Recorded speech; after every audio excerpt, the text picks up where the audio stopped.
다 같이 하나님의 말씀 봉독합니다. 디도서 1장 5절입니다. 우리 신약성경 348쪽쯤에 있습니다. 디도서 1장 5절부터 9절까지 있는 말씀 우리 한 절씩 교독하고 마지막 9절은 다 같이 읽겠습니다.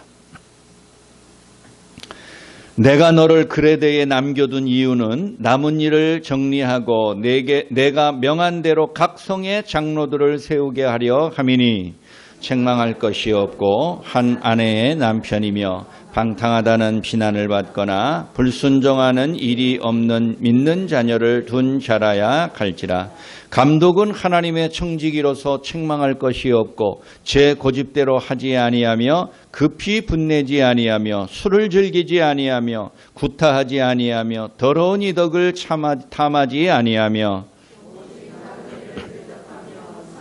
좋아하며 신중하며 의로우며 거룩하며 절제하며 미쁜 말씀의 가르침을 그대로 지켜야 하리니 이는 능히 바른 교훈으로 권면하고 거슬러 말하는 자들을 책망하게 하려 함이라. 아멘.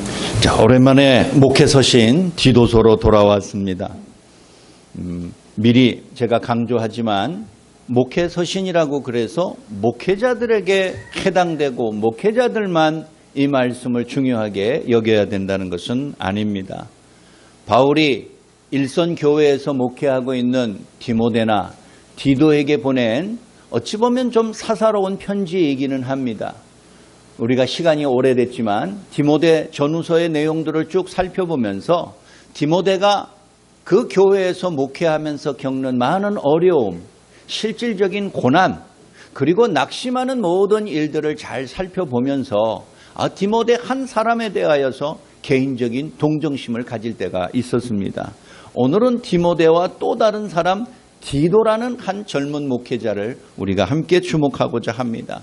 비록 두 사람 개인에게 보낸 바울의 개인적인 서신과 편지이기는 합니다마는 사실상 그들이 자기의 돈을 벌기 위하여 행하였던 직업으로서가 아니라 하나님의 거룩한 공동체, 교회를 목회하는 것이기 때문에 교회를 이루고 있는 모든 신자들 한 사람 한 사람이 이 말씀의 의미를 더 귀담아 들고 새겨야 되겠습니다.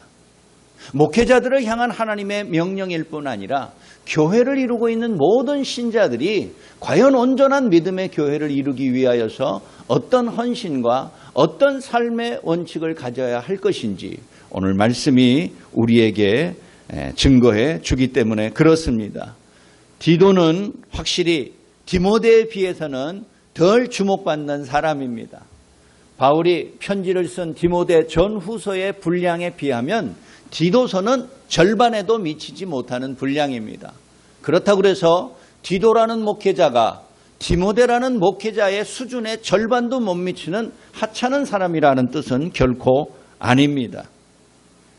디모데는 디도보다는 더 많은 이름이 언급되기는 했습니다마는 바울이 다른 사람들에게 나의 영적인 아들과 같다라고 말하였을 때 디모데와 더불어서 디도라는 사람도 꼭 언급을 하고 있습니다. 바울의 전도 사역에 많은 사람들이 함께 뜻을 모아 동역을 하였습니다.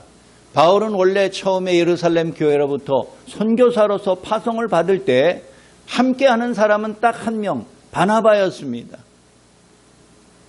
바울도 처음에는 바나바라는 한 사람의 동역자와 동지를 통하여서 전도 사역을 처음에 출발을 하였지만 가는 곳마다 많은 사람들의 바울의 그 열정과 복음의 감동, 은혜를 받아서 많은 사람들이 협력하고 참여하였습니다.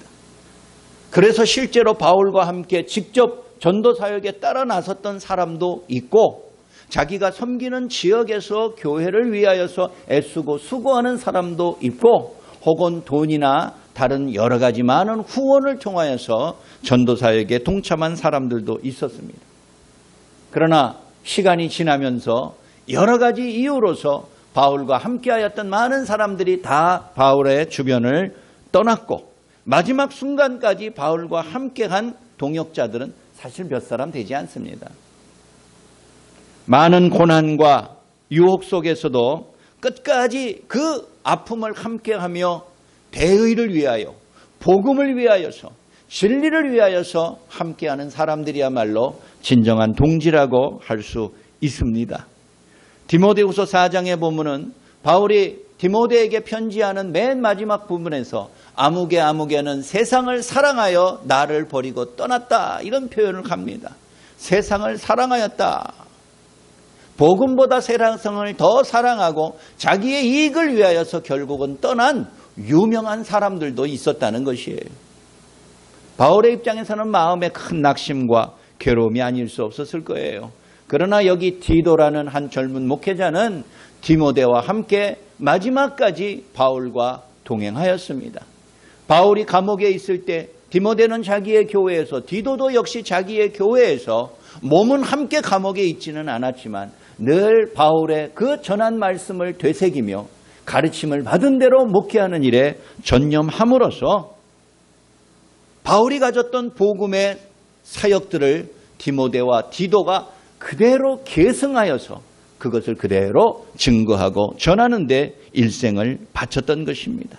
그런 의미에서 오늘 여기 디도라는 디모데보다는 덜 유명한 것 같지만 바울의 입장에서는 똑같이 사랑한 믿음의 아들 디모데에게 하나님께서 어떤 위로와 은혜를 주시는지, 그리고 그가 목회하였던 교회의 형편을 통하여서 오늘 우리 새로운 교회에서 함께 신앙생활하는 우리들에게 어떤 도전이 되는지 오늘 이 시간 함께 잠시 살펴보고자 합니다. 먼저는 가정의 모범인 장로를 세우는 일이 디모데에게 중요한 것이에요. 우리가 요즘은 갈수록 지식 산업사회로 변해가다 보니까 개인의 역량이 높아지고 수준이 거의 비슷한 정도로 통일이 되었습니다. 평등하게 되었습니다. 몇십 년 전만 하더라도 학력의 차가 굉장히 컸습니다. 빈부의 차도 굉장히 컸습니다. 사람의 능력의 수준도 굉장히 차이가 났었어요. 그러나 오늘날 웬만한 국가들은 중고등학교까지 다 의무 교육을 실시하여서 온 국민들이 끝까지 배우는 일에 동참하도록 아예 국가가 강제화시키고 있습니다. 그러다 보니까 사람의 배우는 지식의 수준의 차이가 예전만큼 그렇게 멀어지지 않습니다. 벌어지지 않습니다. 다 비슷한 수준으로 나올 뿐이에요. 또 사람이 살아가는 경제적인 형편도 예전에는 정말 말할 수 없을 만큼 극도로 가난한 사람들, 그냥 자기들 태어난 팔자련이 이렇게 생각하고 인생을 쉽게 포기하는 일들도 많았잖아요. 그러나 오늘날 국가의 중요한 책무 가운데 하나가 국민의 안녕을 돌보는 것이에요. 국민이 편안하게 일상적인 삶을 최소한 살아갈 수 있도록 국가가 보증하는 것이고 책임을 지는 거예요. 그러다 보니까 여러 가지 많은 복지 제도라는 것이 나타나고 혼자서는 살아갈 수 없는 장애인들이나 아주 극도의 고령자들이나 이런 분들에게 정부가 그 사람들을 책임을 지고 살아가고 있는 것이에요. 그러다 보니까 어느 한 사람이 지나치게 무엇인가를 능력을 발휘해야만이 조직이 살아나고 집단이 잘 되는 일들은 별로 없어졌어요. 구성하고 있는 사람들 전체가 다 나름대로의 수준과 역량을 가지며 살아가게 되었어요. 그렇지만 그렇다고 해서 모든 집단의 지도자가 필요 없다는 것은 결코 아닙니다. 우리가 이러한 세계적인 대유행 감염 사태를 겪으면서 온 세계마다 지도자의 역량을 절감하게 됩니다. 평소에는 별로 관심 없던 그런 국민들도 대통령이나 또 총리나 또 각국의 여러 지도자들의 그 역량과 관심과 수준에 따라서 국민 전체가 미치는 여러 가지 많은 위험이 어느 정도인지를 많은 사람들이 실감하게 되었다는 것이지요. 예전만큼 나보다 월등히 뛰어난 능력과 자격을 갖춘 지도자는 아니라 할지라도 우리가 예상할 수 없는 위기 상황에 닥쳤을 때에 지도자가 얼마나 그 관리를 잘 할 수 있는지, 그 위기를 얼마나 잘 타개해 나갈 수 있는지 그 방향을 정하고 관심을 갖느냐 여하에 따라서 국민들의 행복과 안전이 보장된다 말할 수 있습니다. 지도자의 무능과 부패함은 그 개인의 실패로 끝나지 아니하고 그가 책임지고 있는 집단이나 공동체의 붕괴로 이어지는 경우들이 굉장히 많습니다. 아무리 시대가 변했다 할지라도, 모든 사람들이 다 지도자의 역량에 비슷한 수준에 도달했다 할지라도 아직도 이 사회에서는 지도자의 위치가 중요하고 그 지도자의 자질을 중요하게 여겨야 되는 이유가 그것이에요. 바울은 자기 자신의 마지막 전도 여행에 디도를 그레데라는 장소에 머물러 있게 하였습니다. 소아시아 지역에서 그레데는 섬이에요. 굉장히 큰 섬이에요. 그러나 아무리 큰 섬이라 할지라도 섬은 섬이에요. 요즘처럼 육지와 교량으로 다 연결되고 아주 초고속 페리, 배들이 왔다 갔다 하는 그런 시대가 아닙니다. 한번 섬에 들어가면 몇 달 동안 육지로 나오고 싶어도 나올 수 없는 고립된 지역이 섬이에요. 그레데가 바로 그런 곳이에요. 그러니 그레데라는 고립된 지역과 섬에 바울이 전도 여행을 갔다가 디도 사랑하는 아들을 너는 여기 머물러 있어라 이렇게 말했을 때 디도는 굉장히 놀랐을 것이에요. 왜 나를 여기 섬에 남겨두려 하는가? 내가 더 이상 필요 없는 존재가 되었는가? 아마 그렇게 생각할는지 몰라요. 그러나 오늘 말씀을 통해서 바울이 디도에게 편지하는 내용을 유추해 보건대 바울은 오히려 디도로 하여금 그레데의 많은 구원받을 믿음의 사람들을 위해서 헌신하고 충성하라 라는 것을 강조하였음을 보게 됩니다. 그레데 섬의 그리스도인들의 영적 성장을 위하여서 디도로 하여금 이 섬에서 목회하며 여러 곳에 교회를 세우고 그 교회가 하나님의 완전한 믿음의 공동체가 되도록 수고하고 헌신하고 노력하라는 말이에요.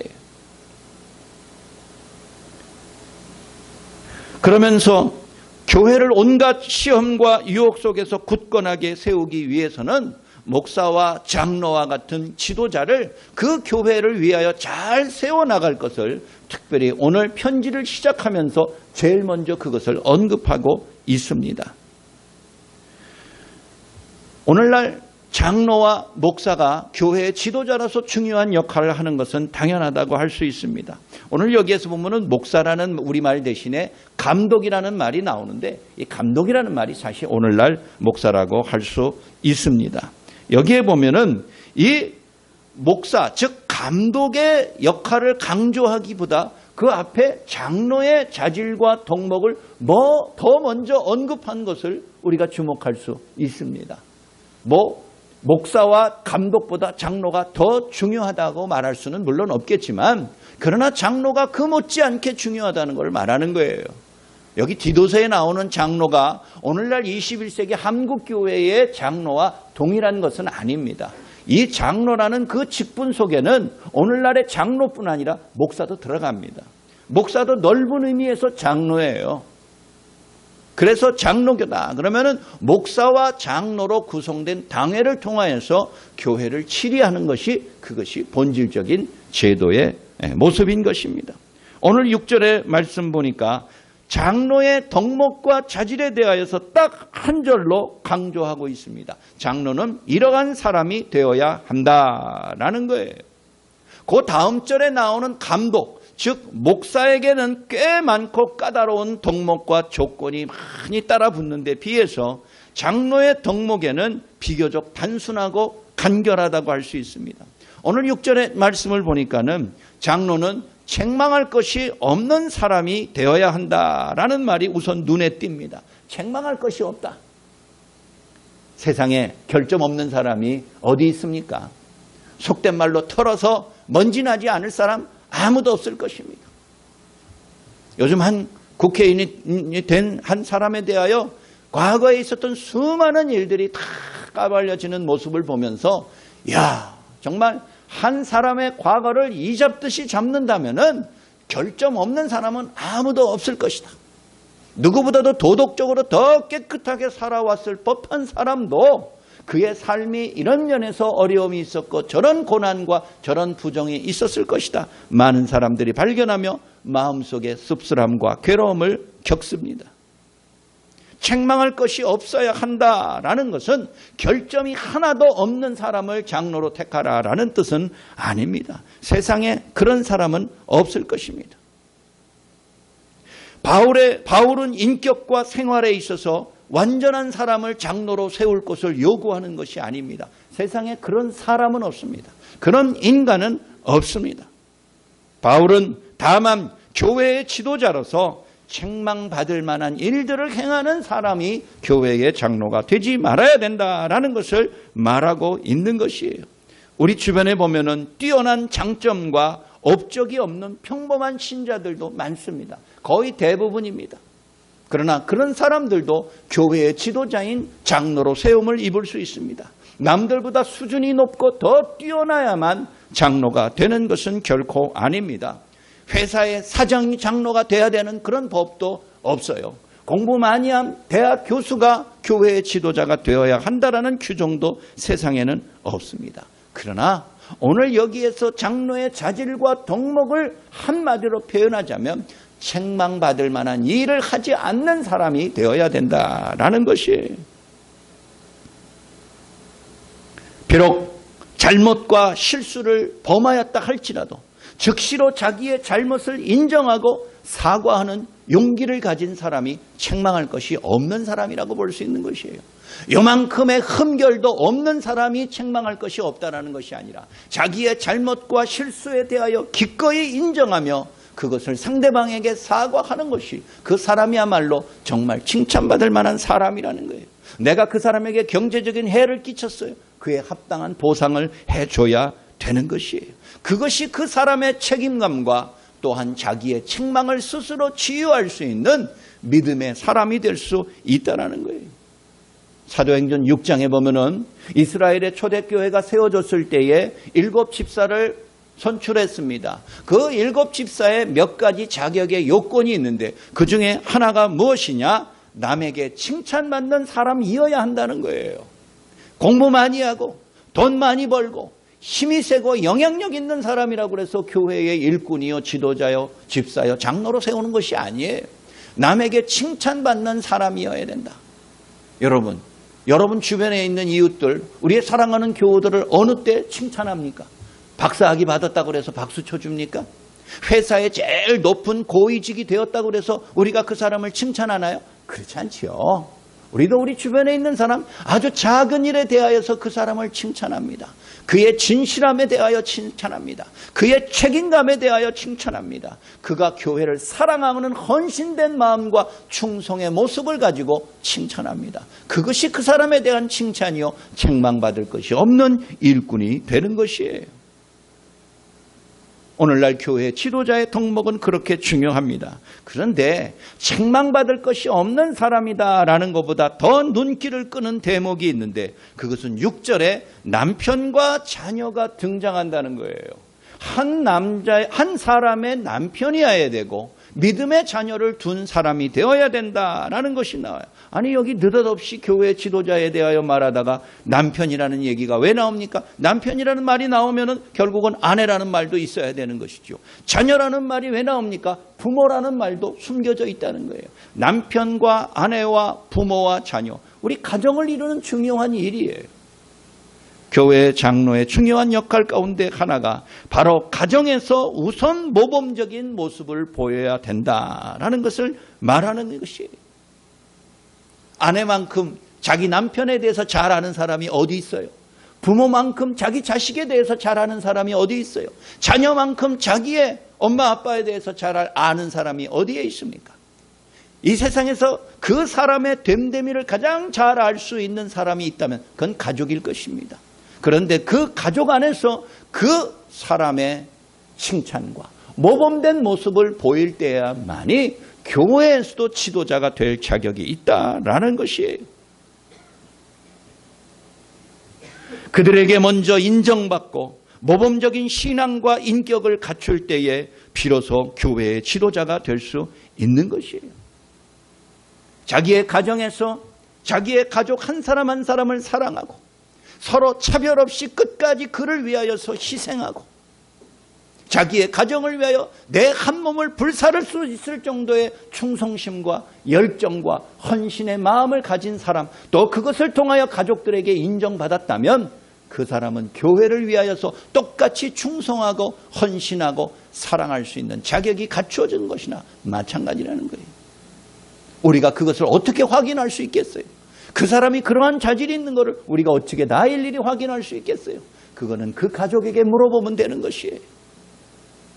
제가 예전에 어떤 노회에 소속돼 있을 때요, 그 노회에서 무슨 일이 있었냐면은 어떤 지역의 작은 교회에서 처음으로 장로를 한 명 세워서 후보로 선출을 했어요.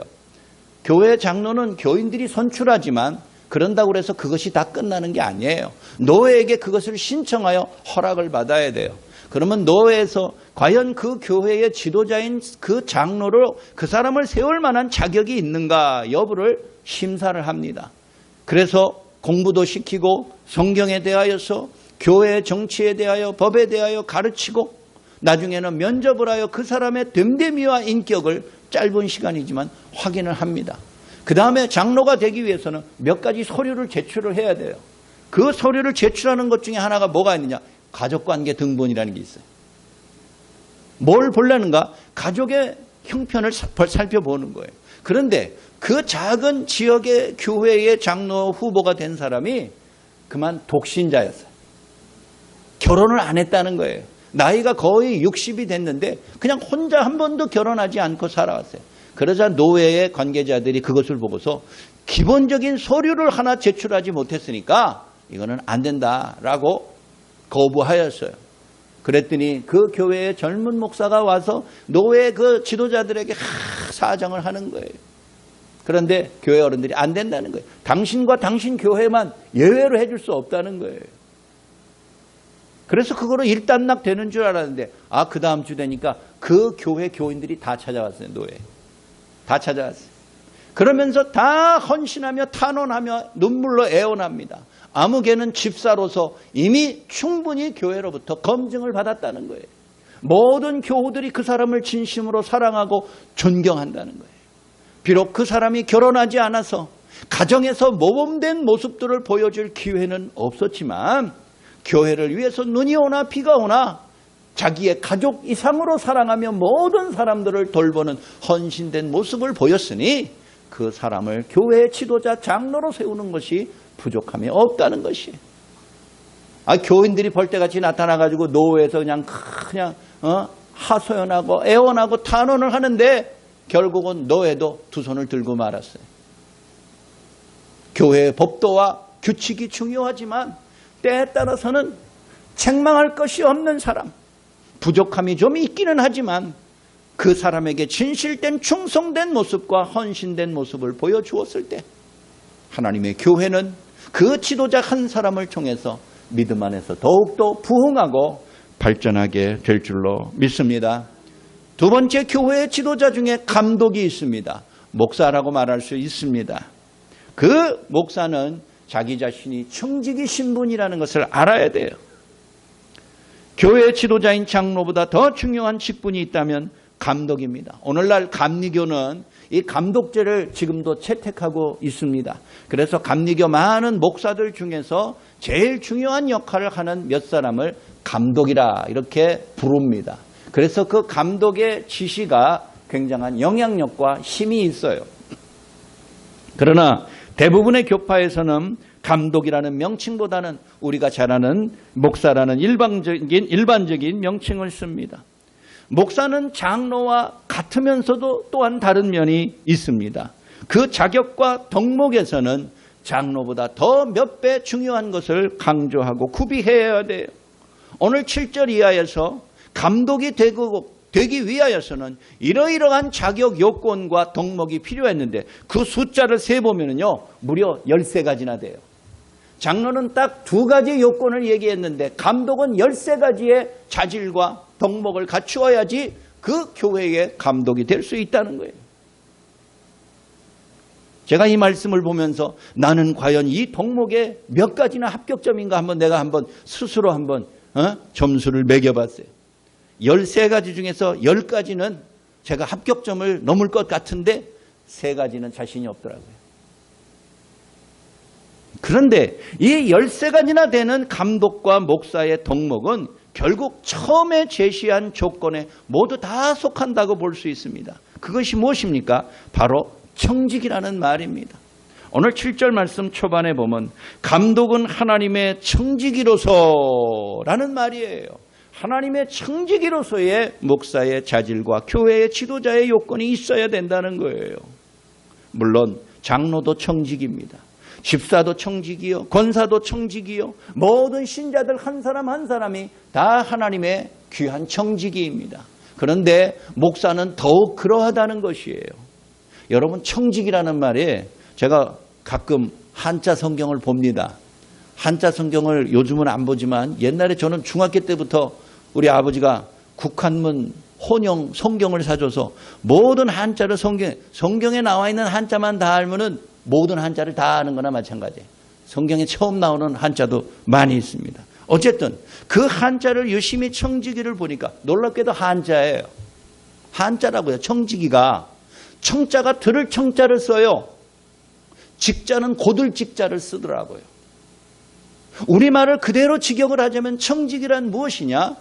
주인이 말하는 것을 바로 잘 귀담아 듣는 거예요. 오해해서 듣는 게 아니라 주인의 뜻이 무엇인지를 바로 올바르게 잘 경청하는 사람이 무엇이냐? 청직이라는 거예요. 우리말 속에 청지기의 중요한 의미가 다 담겨 있습니다. 청지기는 자기의 뜻대로 행하는 사람이 아닙니다. 주인의 말씀을 잘 귀담아 들어서 그 올바른 뜻대로 이루어 나가는 사람이 그게 바로 청지기라는 거예요. 청지기는 자신의 뜻보다 하나님의 계획과 본성을 앞세웁니다. 수고는 내 몫이지만 그 수고의 열매는 주인의 몫이라는 것을 인정하는 사람이 청지기예요. 내가 아무리 열심히 노력하고 애쓰더라도 그 영광의 열매는 하나님께 돌아가야 된다는 것을 언제든지 깨닫는 사람이 그게 신실한 청지기의 자세인 것입니다. 탐욕과 명예욕과 이기심에 물든 교회의 지도자는 교인들을 실망시키고 나아가서는 교회를 타락시켜요. 자신의 이익보다 하나님의 영광과 교회의 덕을 구하는 지도자야말로 위기와 환난 속에서 교회를 살릴 수 있는 진정한 하나님의 청지기인 줄 믿습니다. 여러분, 이 13가지 목사의 덕목은 거의 대부분 능력에 대한 것이라기보다는 덕목에 대한, 도덕적인 덕목에 대한 것들이라고 말할 수 있습니다. 당연히 목사는 말씀을 가르치지 않는 교회 지도자 장로에 비해서 더 많은 공부와 연구를 해야 됩니다. 왜? 말씀을 가르치는 사역이 남아있으니까요. 칠이 장로들은 설교를 하지 않습니다. 그러나 저 같은 목사로서의 장로는 말씀을 가르치고 설교를 해야 되니 더 많이 공부하고 연구하고 학문에 죽을 때까지 집중해야 되는 것입니다. 그럼에도 목사의 덕목 가운데 더 많이 배우고 더 많은 지식의 지식을 더하라 바울이 그렇게 디도에게 권면한 게 아니라 13가지의 그 많은 덕목을 나열한 것들이 거의 다 전부가 도덕에 대한 것이에요. 윤리적인 도덕이라는 거예요. 지식과 보다 더 중요한 도덕적인 모범이야말로 목사의 중대한 덕목이라 바울이 강조합니다. 오늘날 현대 사회에서 많은 목회자들이 교회를 떠나는 이유가 못 배워서 떠나는 게 아니에요. 설교 잘 못해서 떠나는 게 아니에요. 다 도덕적으로 타락하고 도덕적인 흠결이 결국에 가서는 그로 하여금 교회를 떠나게 만드는 일들이 대부분이에요. 최근 그루밍이라는 말이 있습니다. 아주 집요하게 오랫동안 행하는 여러 가지 많은 부끄러운 성폭력에 대한 것들이, 그런 것들이 목사에 의해서 저질러졌다라는 뉴스를 접할 때마다 부끄럽기 짝이 없습니다.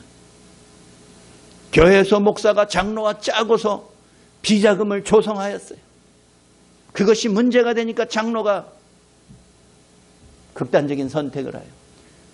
이름만 되면은 그 유명한 그 대단한 교회에서 벌어진 실제 사건이에요. 그런 도덕적인 타락의 모습을 볼 때마다 부끄럽기 짝이 없어요. 오늘 여기에서 2000년 전이기는 하지만 교회의 지도자인 목사와 같은 감독과 같은 사람에게 도덕적인 중요한 덕목을 강조하는 이유도 똑같아요. 세월이 이만큼 지나고 그때 그 장소와 대한민국은 환경이 달라졌습니까? 그래서 우리는 예외가 될 수 있습니까? 천만의 말씀. 더욱더 그러하다는 거예요. 가면 갈수록 더 교회의 지도자의 도덕성이 중요한 모습이 되었던 것이에요. 돈과 명예에 집착한 탐욕은 수십 년 목회 사역을 한순간에 무너뜨립니다. 우리 새로운 교회가 작은 교회이지만 주님 오시는 그날까지 끝까지 믿음 안에서 존속하기를 바란다면 책임 있는 지도자를 세우고 그리고 그 목사가 도덕적으로 타락하지 않도록 격려하고 기도하고 함께 믿음 안에서 교제하는 모든 일들이 필요한 줄 기억하시기 바랍니다. 마지막 셋째, 온전한 교회를 이루기 위해서는 지도자 개인뿐만 아니라 교회 전체가 책망을 받아들일 준비를 해야 되는 거예요. 감독의 마지막 덕목과 자질은 오늘 9절 말씀 보니까 말씀의 가르침을 잘 지키는 것입니다. 다시 말해서 목사가 자기 자신이 강단에서 선포한 말씀과 진리의 복음을 목사 자신이 먼저 잘 실천하라, 그런 말이에요. 사랑하라 라고 말하면서 목사가 사랑하지 않고 교인을 미워한다면 그거는 목사의 자질이 안 된다는 거예요. 자격이 안 된다는 거예요. 내가 믿고 확신하여 증거하고 가르치는 것들을 제일 먼저 누가 지켜야 되느냐? 본인이 지켜야 되는 거예요. 본인이 그와 같은 일들을 실천하고 준수해야 돼요. 여러분, 양치기 소년이라는 동화를 아시죠? 양을 치는 목동아이가 있는데 매일 똑같은 일을 반복하니까 심심해요. 어느 날 자기의 심심함과 무료함을 달래기 위해서 늑대가 나타났다 소리를 질렀어요. 그러자 마을에서 들판에서 일하고 있던 사람들이 다 곡괭이를 들고 낫을 들고 왔습니다. 늑대가 어디 있는가? 와서 보니까 그 애가 심심해서 그냥 한번 해본 거예요. 많은 어른들이 그 소년에게 한마디 하고 다음부터 조심해. 돌아가요. 그 다음 날에서 또 늑대가 나타났다. 또 사람들이 다 무기를 들고 달려왔지만 심심해서 그랬어요. 그 다음에는 늑대가 나타났다. 진짜 나타났어요. 진짜 늑대가 나타나서 소리를 질렀지만 아무도 도와주러 오는 사람이 없었어요. 사람의 신뢰가 중요하다는 것이지요. 자신의 말에 권위가 있으려면 말하는 사람의 신의가 우선해야 되는 것이에요. 교회 지도자를 향한 자질과 덕목은, 그런데 여러분, 거꾸로 말하면은 우리 교인들의 책임을 말하기도 합니다. 교회의 책임을 말하기도 합니다. 목사나 장로나 교회 지도자로서 교회의 많은 잘못된 일들을 바로잡고 그 사람의 신앙적인 태도가 올바르지 않은 것을 권면하고 충고하고 교정할 때가 있습니다. 남에게 싫은 소리 해야 될 때가 있습니다. 그럴 때 그것을 받아들이는 사람의 입장에서 목사 당신이나 잘하시오, 장로 당신이나 잘하시오, 이렇게 말하면 그 말이 권위가 되겠어요? 진정한 권면과 책임이 되겠습니까? 그런 의미에서 목사는 더 그 일에 대하여 먼저 실천하고 그 일에 충성을 다해야 된다는 거예요. 복음의 도리에 합당한 모습을 그 목사가 앞장서서 행해야 된다는 거예요. 그 말을 뒤집어서 말하면 그리하였을 때에 교인들은 목사의 권면을 받아들여야 된다는 거예요. 오늘 여기 9절 말씀에도 보면은 9절 말씀 한번 다 같이 한번 읽어봅시다. 9절 말씀 다 같이 읽습니다. 시작. 믿은 말씀의 가르침을 그대로 지켜야 하리니 권면하고 거슬러 말하는 자들을 책망하게 하려 함이라. 아멘. 바른 교훈으로 권면하고 교회의 진리를 거슬러 말하는 사람들을 책망하려 할 때에 그걸 받아들여야 된다는 거예요. 기분 나쁘게 여기지 말고 받아들여야만이 그 교회가 교회다워져야 된다는 거예요. 디도가 목회하는 이 그레데라는 섬은요, 오랜 세월 동안 미신과 신화에 찌든 주민들의 그 뒤틀린 심성이 자리 잡고 있었어요. 그게 교회의 골칫거리예요. 디도라는 이 목회자의 괴로움의 원인 중에 하나가 그런 오래된 문화와 관행의 뿌리예요. 그 사람들이 새로운 종교, 기독교를 믿기 위해서 교회로 오기는 왔습니다만은 말씀을 듣고 예배를 드릴 때는 그럴 것처럼 고개를 끄덕거리다가 교회를 떠나면 또다시 예전의 모습으로 돌아가 버려요. 그래서 주변의 사람들에게 다 손가락질 받고 책망을 받고 비난을 받아요. 저런 사람이 교회를 다 다니네. 저런 사람이 새로운 종교를 믿는다고 그래서 달라질 것이 무엇이 있는가? 전도가 되겠습니까? 안 돼요. 그 고통과 괴로움이 커요. 그러니 디도가 교회 안에서 많은 사람들에게 복음을 가르치고 어떨 때는 개인적으로 불러다 놓고 함께 권면하며 그 말씀으로 그 사람의 언행이 잘못되었다는 걸 질책할 때가 있어요. 그런 것들을 받아들여야 되는 거예요. 디도가 그러한 역할을 게을리하지 말 것을 오늘 사도 바울이 강조하고 있습니다. 진리를 거스리는 신자에게 디도가 책망하는 것은 쉬운 일이 아닙니다. 권면과 책망은 꾸짖는 것인데 처음부터 좋아할 사람이 누가 있습니까? 다 싫어해요. 다 원치 않아요. 그러나 해야 돼요. 마땅히 그러해야 돼요. 교회를 믿음 안에서 진리 안에서 온전하게 유지하고 보존하기 위해서는 복음에 거스리고 역행하는 그 어떠한 말과 행동에 대하여서 인내하다가 나중에는 권면하고 그 사람을 다스릴 줄 알아야 돼요. 그게 교회를 진짜 사랑하는 지도자의 모습이기도 합니다. 교회가 온전하게 존재하고 신자가 올바르게 사는 길은 복음의 도리를 따르고 나중에는 탈선하였을 때 경고와 권면을 진지하게 듣고 받아들이는 거예요. 그래야만이 하나님께서 그 사람에게 은혜를 주시고 그 교회에게 은총을 더하여 주십니다. 오늘날 목회자들은 모일 때마다 대한민국 강단에 위기가 찾아왔다고 말합니다. 설교하는 모든 문제에 문제가 있고 위기가 찾아왔다는 거예요. 왜 위기가 찾아왔습니까? 말씀 전하는 목사가 무식해서 위기가 찾아왔습니까? 하나님의 말씀과 복음을 잘못 전하고 있어서 위기가 찾아왔습니까? 아닙니다. 오늘날 강단에서 설교하는 목사가 엉뚱한 소리 하는 사람 거의 없어요. 복음과 반대되는 것을 강조하는 사람은 아무도 없을 것이에요. 그럼에도 왜 우리는 우리 스스로가 강단의 위기라고 말하느냐? 해야 될 말씀을 전하지 않기 때문에 위기라는 거예요. 전해진 말씀이 잘못되어서 위기가 아니라 전파되고 선포되는 말씀은 맞아요. 올바라요. 그런데 해야 될 말을 빼놓아요. 생략해요. 의도적으로 빼버려요. 왜 그럴까요? 듣기 싫어하니까. 교인들이 듣기 싫어하니까. 그 말을 원치 않으니까 말이에요. 거기에서 강단의 위기가 오는 것이에요. 잘못된 말씀의 전파가 아니라 해야 될 말씀이 없는 설교는 강단의 위기를 불러오게 되는 것입니다. 복음의 책망이 거북하다 할지라도 그것을 기꺼운 마음으로 용납하면 우리의 삶의 변화와 영적인 성장으로 하나님이 갚아 주실 것입니다. 거짓 교훈은 우리를 달콤하게 위로해 줍니다. 그때는 우리를 즐겁게 해줍니다. 그러나 열매는 없다는 걸 아셔야 합니다.